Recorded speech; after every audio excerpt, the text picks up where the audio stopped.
Ao lado do analista político Vinícius de Carvalho para discutirmos os últimos desdobramentos da política mato-grossense. Lembrando que você pode colaborar com esse bate-papo enviando a sua pergunta, a sua dúvida, o seu questionamento por meio do chat no endereço tv.rdnews.com.br. Enquanto eu aguardo a sua participação, vamos ao nosso bate-papo. Bom dia, Vinícius. Obrigada mais uma vez pela presença na RDTV. Bom dia, Thalita. Bom dia aos colegas aqui do estúdio e aqui os espectadores do RDTV.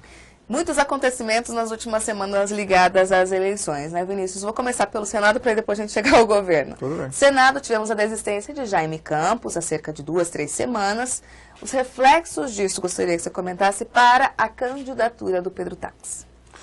Fragiliza bastante, né? Embora ele tenha negado, não muda nada, é só uma pequena mudança de tática, né? Quer dizer, isso é perigoso, porque já que não muda nada, por que ele estava candidato então, né? Mas fragiliza, porque o senador Jaime daria a interiorização, né, que o Pedro precisa bastante.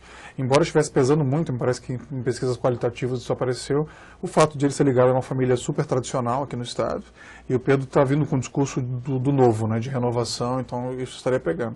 Mas fragilizou bastante essa renúncia, esse período até escolherem um outro nome, né, que acabou sendo o Rogério Salles, sangrou muito a candidatura do Pedro, né, ficou uma coisa, revelou as vísceras, o Otaviano Pivetta discutindo em público, o próprio Percival também, a Luciane Bezerra, quer dizer, acabou revelando as vísceras da campanha do Pedro e não foi bom. Né? E a própria debandada de alguns candidatos a deputado e outros prefeitos, outras lideranças partidárias no interior do estado para a candidatura do Riva. Isso também pode ter fragilizado a candidatura do Taques? Com certeza. Eu costumo dizer que nós estamos vivendo uma convenção pós-convenção, né? Estão acontecendo após as convenções, novas convenções dessa desistência de candidatos ou apoios, né, a outros candidatos majoritários. Que era natural. O Riva entrou já no finalzinho, já na última hora, né? Então a estratégia dele é da guerra relâmpago, né? De vir muito forte. Até porque ele vai tentar trabalhar o primeiro turno, né? Porque o nível de rejeição dele é muito alto, como as pesquisas medem, então a tendência dele é querer trabalhar. Todo candidato trabalha com o primeiro turno, mas ele deve trabalhar de forma mais enfática. Lúdio, teve algum respingo na candidatura de Lúdio com a desistência do Jaime? Não, porque é curioso, hoje você estava até comentando isso, né? Alguns esperavam que, não, agora é do Wellington, tranquilo e tal. E o Wellington não pontuou. Pega a pesquisa Marco Freitas, ainda com o Jaime, a última, que foi no dia 11 de julho, o Wellington estava na casa dos seus 27%, 28%. Agora está com 32%, 33%. Ele subiu pouco, o Rogério Salles está ali com seus 13%, 14%, e o indeciso subiu. Quer dizer, esse eleitor que estava a princípio apoiando o Jaime, ele está ainda esperando, se posicionando. Ainda não, quer dizer, esperava-se que o Jaime ou o Rui Prado, né, que havia o comentário de que o Jaime apoiaria o Rui Prado por trás, né, um ou outro herdasse esse eleitor que estava apoiando o Jaime. Né, mas por enquanto não. O Wellington pegou um pouquinho, o Rogério pegou um pouquinho desse eleitor, mas boa parte dele ainda está indeciso. Depois de cerca de uma semana da desistência de Jaime Campos ao Senado, tivemos a homologação, o lançamento da candidatura do Rogério Salles, que é vice-prefeito de Rondonópolis, ex-governador do estado, tem aí um histórico no executivo. E agora, e já foi candidato também ao legislativo, ao Senado, se eu não me engano, em 2006. E deputado federal em 2010. Em 2010. Supre essa lacuna deixada pelo Jaime Campos? Não tem o mesmo peso político, né? Que é aquela história, se tivesse o mesmo peso, teria sido a primeira opção. Isso é bem notório. É um quadro qualificado, mas nunca ganhou uma eleição como cabeça de chapa, né? Importante. Ganhou como vice-prefeito do Bezerra lá em Rondonópolis, agora vice do Percival, vice do Dante. As duas para o Legislativo ele foi derrotado, né? Senado e deputado federal. Sempre saindo em segundo, né? Sempre vice, sempre em segundo lugar. Então, não é um nome de tanto peso. Ele acabou sendo escolhido porque não tinha nada a perder, né? Porque cogitou-se muito o Nilson Leitão, né? Mas o Nilson está com uma campanha já muito bem montada para deputado federal, né? Para reeleição, deputado federal. Para reeleição. E lá eles têm a expectativa de eleger tem uns 3 ou 4 disputando 2, no máximo 3 vagas, né? Que é o Nilson Leitão, o Fábio Garcia, o Ezequiel Fonseca, né, que estão disputando essas vagas na coligação lá do Pedro Taques, né, que para a federal eles fizeram um chapão, né, todos os partidos numa coligação só para proporcional. E como o Rogério é vice-prefeito de Rondonópolis, se ele perder, ele volta para a vice-prefeitura, ele não precisa renunciar, então acho que o nome dele, a escolha do nome dele foi muito em função disso, e o fato de ter sua base em Rondonópolis, né, por causa aí quebraria o Wellington Fagundes, de certa forma, dividiria os votos do Wellington Fagundes. Que é o terceiro maior colégio eleitoral do estado, é o terceiro maior colégio, 120, 130 mil eleitores, né, e também ele tem muita interlocução com o agronegócio, né, o Rogério, ele quebra o Rui Prado, né, de uma certa forma. Então, acho que esses fatores pesaram muito. E ser do PSDB, né, porque o PSDB estava muito solto, né. Tinha só a primeira suplência com o Maluf, né. O PSDB, como partido, está muito centrado no Nilson Leitão e também no Aécio, né? Na campanha presidencial do senador Aécio Neves. Está meio solto desse projeto do Perutax. É uma alternativa para resgatar o PSDB também? Para aproximar mais, né? Para ele ficar mais encaixado aí na chapa, né? Além das candidaturas ao Senado, vamos ao governo. Semana passada, na quinta-feira, o Tribunal Regional Eleitoral de Mato Grosso indeferiu o registro de candidatura de José Riva do PSD por unanimidade. Quais são os reflexos que a gente tem disso para essas eleições? Olha, eu tenho dito o seguinte, quem quiser ganhar do Riva vai ter que ganhar na urna. Não tem jeito, ele vai disputar essa eleição. Porque ele vai recorrer para o TSE, já deve ter recorrido, né?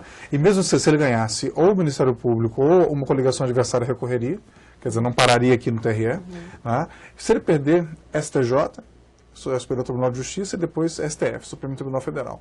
Até julgar leva 2, 3 anos. Então ele disputa essa eleição, subjúdice, tranquilamente, eu não vejo. Agora, os adversários, especialmente o Perutax, vai tentar explorar muito isso.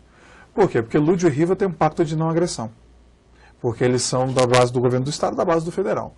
Né? São duas formas de atacar o Perutax. O Lúdio pelo interior, o Riva pelo interior muito forte, e o Lúdio aqui por Cuiabá. Né? Então, o Perutax em geral vai explorar um candidato subjúdice, eleitor, você não sabe se seu voto vai valer mesmo ou não. Tal. Só que para o eleitor médio do Riva isso não pesa. Né? Isso eu creio que não vai dar grande impacto. Talvez aqui em Cuiabá, Vaza Grande e Rondonópolis, que são os 3 maiores colégios, né, e onde o Riva tem dificuldade histórica em entrar. Mas no eleitor dele para o interior, isso não vai ter muito impacto, não. E isso nas pesquisas, você acha que vai influenciar? Não, acho que não. De forma nenhuma? Não, acho que não. Talvez uma pequena parcela residual daquele eleitor indeciso, vou votar, porque tem muito aquele sentimento do voto útil, né? O eleitor, eu vou votar em quem vai ganhar, ou em quem tem chance de ganhar. Né? Ele entende que é um voto perdido quando ele vota em alguém que perde, né? Sendo que não é, mas enfim, a cabeça do eleitor é essa. Então talvez lá para o final, dependendo de como a coisa estiver convergindo, né, esse candidato se ganhar não vai levar, tá? Então talvez haja um voto útil em quem estiver mais na frente. Né? Isso pode acontecer mais lá para o final, eu acho. Eu falei com mais firmeza a questão da unanimidade, porque muitas pessoas têm defendido, Vinícius, que o fato de ter sido uma votação, um indeferimento do registro por unanimidade, seria difícil para o Riva reverter no Tribunal Superior Eleitoral, que dificilmente há essa revisão quando não há uma contrariedade no processo. Acredita que isso possa acontecer mesmo? Então, a chance de perder no TSE também é grande. Por isso que eu te falei que existe o recurso ainda para outras instâncias do Poder Judiciário, né? STJ e STF, recurso especial, recurso extraordinário, né, para o STF. Então, que realmente o placar, em termos processuais, né, indica que não houve dúvida, né, da parte dos embargadores aqui no TRE. Né? O prazo para esses julgamentos, Supremo Tribunal Federal e Superior Tribunal de Justiça, eles incorrem no mesmo período eleitoral ou pode percorrer por mais... O TSE, sim, parece que o TSE, por ser período eleitoral, ele tem um rito mais sumário, né, um rito mais rápido. Agora, STJ e STF não, eles entram na pauta, né, de recursos. Né, e ele consegue uma liminar, ele entra com uma ação, ainda que em grau de recurso, e pede uma medida cautelar, uma liminar para poder continuar disputando a eleição. Então não tem jeito, ele vai disputar essa eleição. Prejuízos para o TAX com essa indefinição? Não, então, ele vai tentar explorar ao máximo, né? Como eu falei, o Lúdio não vai bater tanto, agora o TAX vai tentar explorar muito essa situação. Olha, é um candidato duvidoso, o eleitor, você não sabe se o seu voto vai valer, fora as outras questões, né, dos processos que ele já tem, etc. Então, ele vai tentar explorar ao máximo isso. Prejuízos para o Lúdio? Não, para o Lúdio não, que como eu estou te falando, existe um pacto de não agressão, né? Uma aliança informal entre eles, então não vejo que haja prejuízo, não. Os outros candidatos, a gente fala dos partidos pequenos, que é o José Roberto e o Muvuca, podem contribuir com a possibilidade de minar a candidatura de José Riva? Não, o Zé Roberto do PSOL, ele concorre muito com o Pedro e com o Lúdio aqui em Cuiabá. O pessoal tem pouca entrada no interior, né? Então, o procurador Mauro, nas eleições anteriores, né, que era o candidato majoritário sempre, ele pontuava bem em Cuiabá. Tanto que para senador ele foi o 3º lugar em 2010, né? Só ficou abaixo do Perutax e do Mário Maggi em Cuiabá. Ganhou de Abicalil, ganhou de Antero Paz de Barros. Então aqui em Cuiabá deve tirar muito voto do Lúdio e do Perutax, né? E agora é o que eu tenho dito sempre. Se ele tivesse um candidato a senador melhor posicionado, que hoje está o Amorésio, né? Não, o Amorésio é do Muvuca, né? Está o Gilberto Lopes, como do pessoal, desculpa. Se ele tivesse um candidato a senador melhor posicionado, poderia ter um desempenho melhor. Porque os 3 candidatos a senador são do interior. Rui Prado, o Rogério Salles e o Wellington Fagundes não tem base em Cuiabá. Então, se eles souberem explorar isso, o pessoal tem condição de fazer uma boa votação para senador em Cuiabá. O que esperar do horário político? Começa agora dia 19 de agosto, diante de tantos acontecimentos de convenções pós-convenções. Então, acho que mudança de patamar mesmo das pesquisas deve acontecer após o horário eleitoral mesmo. Tanto aqui na eleição para governador quanto na presidencial. A presidencial também vem mostrando uma certa estabilidade, né, entre Dilma, Eduardo e Aécio, mas acho que ao longo do horário eleitoral esses números devem mudar. A tendência do Aécio e do Eduardo é crescerem bastante. E aqui também, né? Aqui, como o Pedro vem candidato há muito tempo, a tendência é ele apanhar bastante, né? Então, vamos ver que tipo de dinâmica vai ser criada, quais são os fatos, mas a tendência é alterar. O histórico, né? A tradição vem mostrando isso. Quer dizer, os candidatos que, se você pegar as últimas eleições, na sua maioria, o candidato que começou favorito não ganhou. Em 98, Júlio Campos era favorito, Dante ganhou. 2012, Antero era favorito, Blário ganhou. 2006 é uma reeleição, então é atípica, né? 2010, Wilson Santos era favorito, Silvão ganhou, né? Então, há uma tradição de viradas nas últimas eleições para governador. Então, Tax, tem que prestar atenção nesse histórico. Tem que prestar atenção. E o pessoal comentando também ali fora, né? Existe, acho que um mosquito, uma mosca azul que está mordendo os favoritos. Né? Foi assim com o Wilson, né? A eleição está ganha, está tranquilo. Começou na frente. Montou uma coligação muito grande, né? Com o Mauro Mendes também, né? Que há um impulso, eu acho, de tentar fazer um grande acordão, de modo que não tenha eleição quase, né? Olha, vamos fazer uma aclamação? A minha vez é essa, né? Você espera a sua próxima vez e tal. E isso acaba subestimando a disposição do adversário de participar do processo, né? E esquecendo que são várias eleições numa só, não é só a eleição de governador. Deputado estadual, deputado federal, senador, prepara para as prefeituras. Por exemplo, o Lúdio. Um dos focos dele é em Cuiabá do Perutax. Porque ele sabe que se ele pede para governador, ele vem forte para prefeito contra o Mauro em 16. Né? Então são várias eleições numa só, então não se pode subestimar a disposição do adversário em participar do embate. Né? E a dificuldade de fazer esses grandes acordos com muitos partidos e lidar com as vaidades, os pedidos e as requisições de todos eles, né? Encaixar todo mundo. E, sobretudo, uma eleição como essa, que são 3 vagas majoritárias só. Governador, vice e Senado. Nas eleições com 2 vagas de Senado, fica um pouco mais fácil de acomodar. Articular. Agora, em eleições com uma vaga de senador só, são mais complexas. Né? Ângelo Oliveira pergunta por meio do chat se o senhor acredita que um cidadão preparado tecnicamente, com boas propostas no cenário atual, teria alguma chance de ganhar uma eleição sem o uso do poder econômico. Segundo ele, o que precisa ser feito para que a política seja um processo democrático verdadeiramente? Boa pergunta. Bom, muito difícil. Eleição não é concurso público, né? Se esse cidadão fizesse um concurso, a chance de ele passar seria grande. Agora, eleição é um concurso de votos, de quem tem mais votos. Agora, como se obtém esses votos, né? Hoje o peso do financiamento de campanha é muito grande. Quer dizer, os próprios candidatos a governador estimaram 30 milhões, né, de gasto. Foi que, por exemplo, o candidato do PT em São Paulo, Alexandre Padilha, já gastou isso em São Paulo. Que tem um colégio de 32 milhões de eleitores. Né? Então aqui você vê que o custo de campanha é muito grande e favorece quem realmente tem acesso a esses recursos. Né? Tanto que uma das grandes preocupações do Perutax era diversificar. Né? O Carlos Favro e outros que vieram compor a chapa dele tinham por objetivo trazer financiamento de campanha também. Né? Então, isso que ela levantou, são várias discussões. Né? Alguns defendem o financiamento público de campanha, exclusivamente público. Aí tem os contrários que falam que como é que vai fiscalizar, como é que vai coibir o Caixa 2 ou não. Né? Tem hora que eu penso até de criar um limitador, viu? Que candidatos com bens acima de X não podem ser pessoas, né, cidadãos com bens. É socialista a proposta? Pode ser, mas realmente você pega as declarações de bens dos candidatos, realmente são valores muito altos, né? Porque hoje você acaba sendo o primeiro patrocinador da sua campanha, né? Então, ou quando não muito baixos, mesmo tendo cargos eletivos por muitos anos, né? O que causa um estranhamento também do cidadão. É verdade. Então o grande desafio hoje é esse, né? Eu vejo que não é uma medida pontual, é uma série de medidas, né? O voto distrital puro, distrital misto, quer dizer, essa discussão da reforma política que está muito presente, né, para poder reduzir isso aí. Mas essa discussão acaba sendo apaziguada em meio ao processo eleitoral, né? Ninguém quer discutir reforma política. Nesse momento não, né? Agora, ano que vem, eu acho que é uma agenda que voltará com força, né? O PT ganhando ou perdendo. Se eles ganharem, eles vão entoar isso de novo. Se eles perderem, então mais ainda a questão do plebiscito da reforma política, né? O RTTV fez uma matéria, inclusive, Vinícius, de como esses candidatos conseguem arrecadar tanto dinheiro, tantos recursos para a campanha, enquanto eles poderiam fazer isso articulando para garantir dinheiro para políticas públicas. Há uma certa contradição nisso também, né? É verdade, porque esse recurso que está sendo gasto em campanha podia ser aplicado já em obras, né? É verdade. O poder de articulação ocorre no período eleitoral. E o que encarece é curioso, é a parte de mídia, né? Quer dizer, o horário eleitoral, como você mencionou, é algo que encarece bastante. E essas contratações, né? Que até a mini-reforma eleitoral aprovada ano passado já reduziu as tais contratações, né? Que são cabos eleitorais disfarçados, né? Eu te contrato para trabalhar comigo, mas você traz seu voto da sua família e tal. Antes isso era ilimitado, agora a reforma eleitoral reduziu, né? No entanto, ela só vai vigorar para 2016, ela não cumpriu a anterioridade, né? Para essa eleição ainda não vale. Dando continuidade ao nosso bate-papo a respeito das eleições, temos um fator novo desse final de semana, que é a soltura do Éder.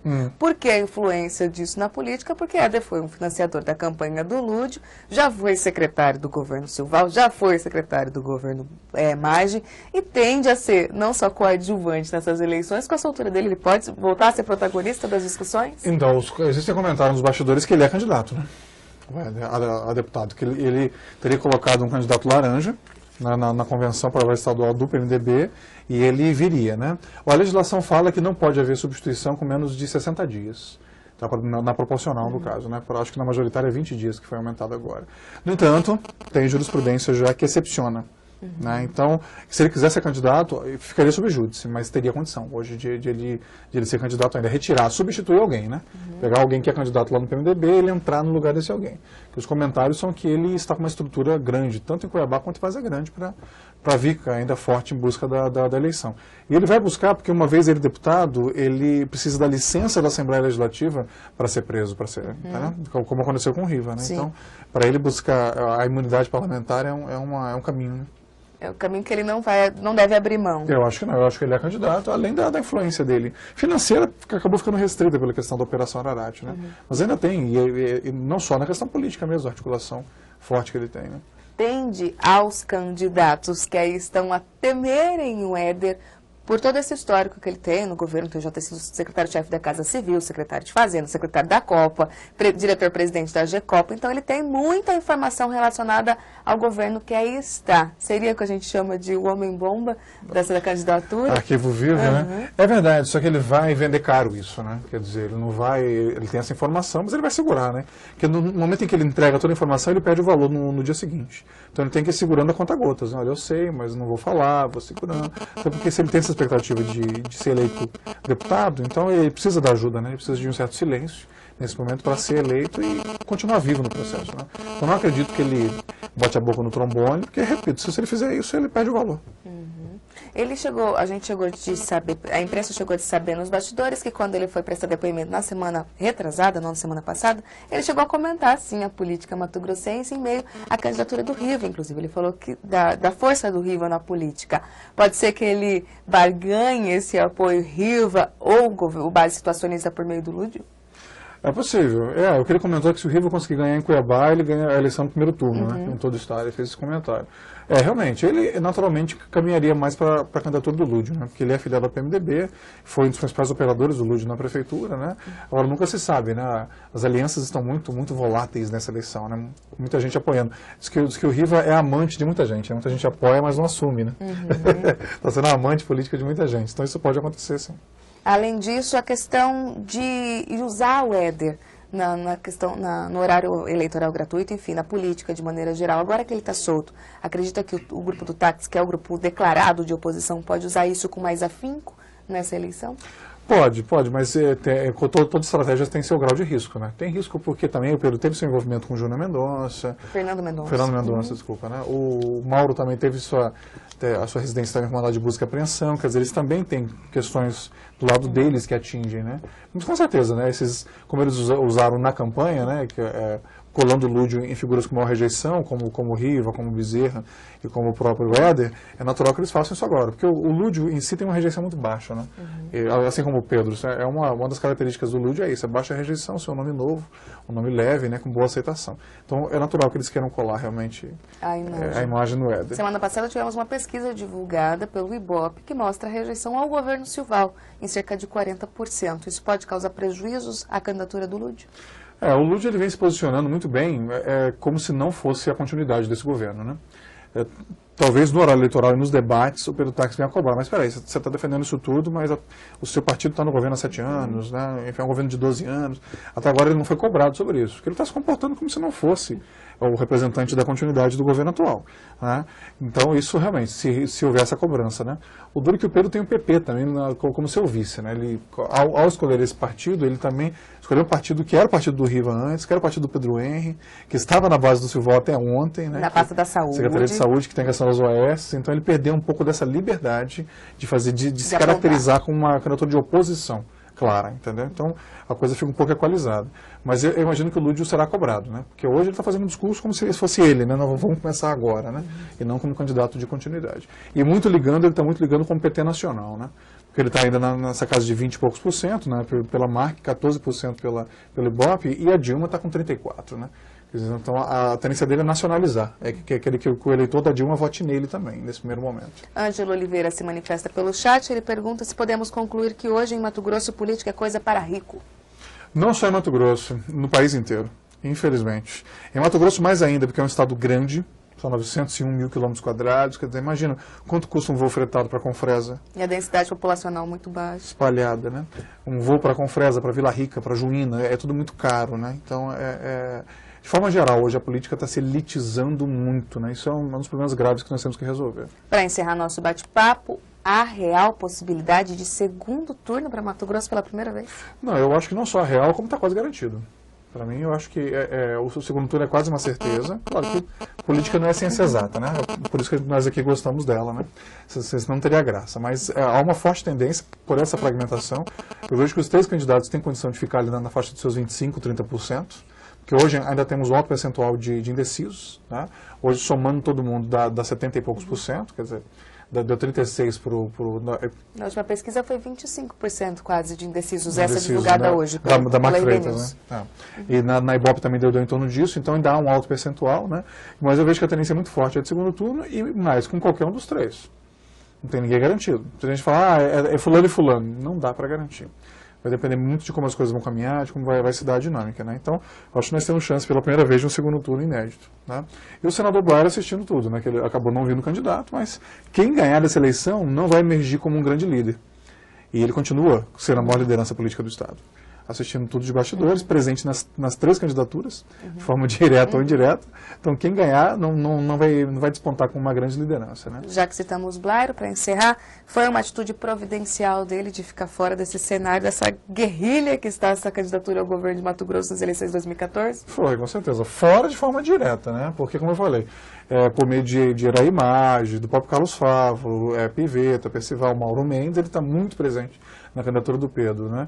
Na do Riva, também tem a relação, tem o Júlio Valmórbida, né? Que parece coordenador de marketing do Riva, e do Lúdio, o PR, né? Quer dizer, qualquer um dos 3 que ganhar, ele vai ter presença. E, repito, para ele, quanto mais dividido, melhor, porque não surge uma grande liderança que possa desafiá-lo. Porque lá em 2018 ele pode concorrer à reeleição do Senado até voltar para o governo do Estado. É o que se fala da possibilidade dele voltar para o governo, né? Isso. Tá certo, Vinícius. A gente agradece a sua participação na RDTV. Obrigado a vocês pelo convite. É sempre um prazer muito grande estar aqui.